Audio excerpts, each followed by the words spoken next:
Hello friends, welcome to ecom classes. जैसा कि आप सब जानते हैं कि we are preparing for JRF 2020 and we have already covered one of the topic. My name is Manpreet. I am a research scholar at GJU Hisar. I have done MBA, MCom and qualified NET Commerce twice. I have also qualified JRF in Commerce. I've done net management also, and ASTET and CTET is also being qualified by me. We have already covered the concepts and elements of business environment, as you all know that we already have covered this portion. Now the next topic what we are going to cover is the fiscal policy, which is also known as the budgetary policy, or which is prepared because it is prepared on annual basis. That is why it is known as the annual policy also. It is one of the important economic policy. See, budget, when we talk about a budget at home or by the government also, the budgetary policy, it is comprised of two particular sections, that is expenditure and the receipts.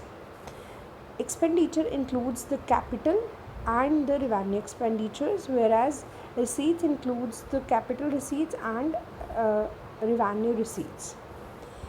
When we talk about the term capital expenditure, that means you are talking about assets or liability. You are not talking about the operations, right? Whenever we used to study this term in accountancy, we always used to remember this thing that capital term is associated with the assets or liabilities, whereas revenue was related with the operational. Okay, that means there was no impact on asset on liability. So those expenditure which are due to either increase in the asset, or if the liability decreases, that means you have paid something and that is why your money has gone down, or the capital has gone down. That means it is the capital expenditure. When you have purchased any asset, that means at that time also you have spent money. That means it is an expenditure of a capital nature, whereas those expenditures which do not impact the asset or liability are known as the revenue expenditure. In the same way, when you are talking about receipts, the capital receipts affects the assets or liabilities. That means if you are selling some kind of, sorry, if you are selling any kind of asset, that means you are getting money. It is a kind of receipt but of capital nature. But in case if you are taking loan, or your liability has been increased due to that, it will be kept under capital receipt because it is of a capital nature.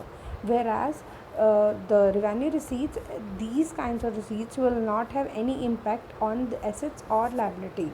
So the budget includes, as a summary, what we can say, that budget includes the expenditure and the receipts, where expenditure is divided into two parts, capital and revenue expenditure. And the capital expenditure is that expenditure or that kind of an expenditure which either increases the assets or decreases the liability, whereas a revenue expenditure does not impact on liability or assets, right?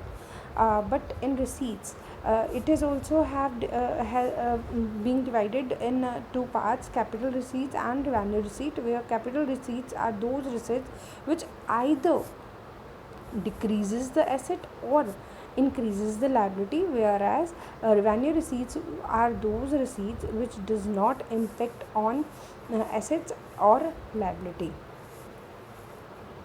Moving further, uh, revenue receipts can be of two types, like a government gets a revenue from tax or non-tax activities. Okay, non-tax activities includes its public institutions from where it collects a huge amount of money, whereas revenue expenditure includes major subsidies, interest payments, and expenditures made on defense. So, a revenue deficit. This is the third term.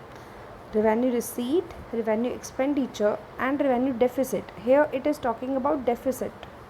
Deficit means when your revenue expenditure is more rather than the revenue receipts. Okay, when your expenditure is more and your receipts are less, that means you are under deficit.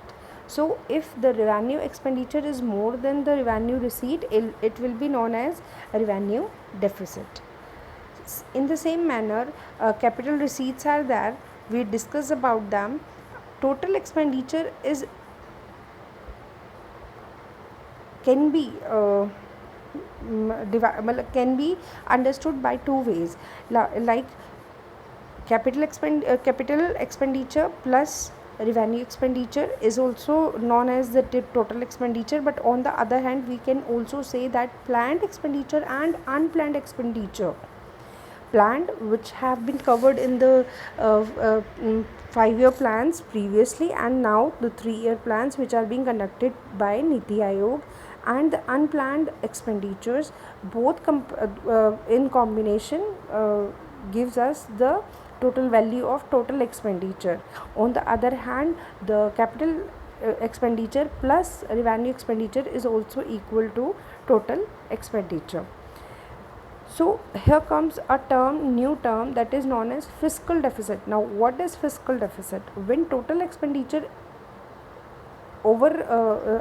is in the excess from total receipts, then it is known as the fiscal deficit. That means total expenditure is more rather than the total receipt. But when we talk about the term primary deficit is equal to fiscal deficit. When fiscal deficit is when interest payment is deducted from fiscal deficit, it is known as the primary deficit. That means government is able to justify its interest payments, or is not able to do that. That means primary deficit means those deficits in which the fiscal deficit does not cover the interest payment is known as the primary deficit. So here comes we on the topic that what are the different types of budget. So we can say that budget can be divided into two parts: balanced and unbalanced. Balanced budget means when budgetary expenses or expenditures are exactly equal to the budgetary receipts. But is it possible? This is not the practical scenario, that the expenditure being made by us is exactly equal to the budgetary receipts. That means there is an unbalanced condition also, in which the budgetary receipts and budgetary expenditures can be more or less. That means if the budgetary receipts are more than the expenditure, it is known as a positive situation, whereas if the receipts are less than the expenditure, it is known as the deficit. So I hope you have understood this topic very well.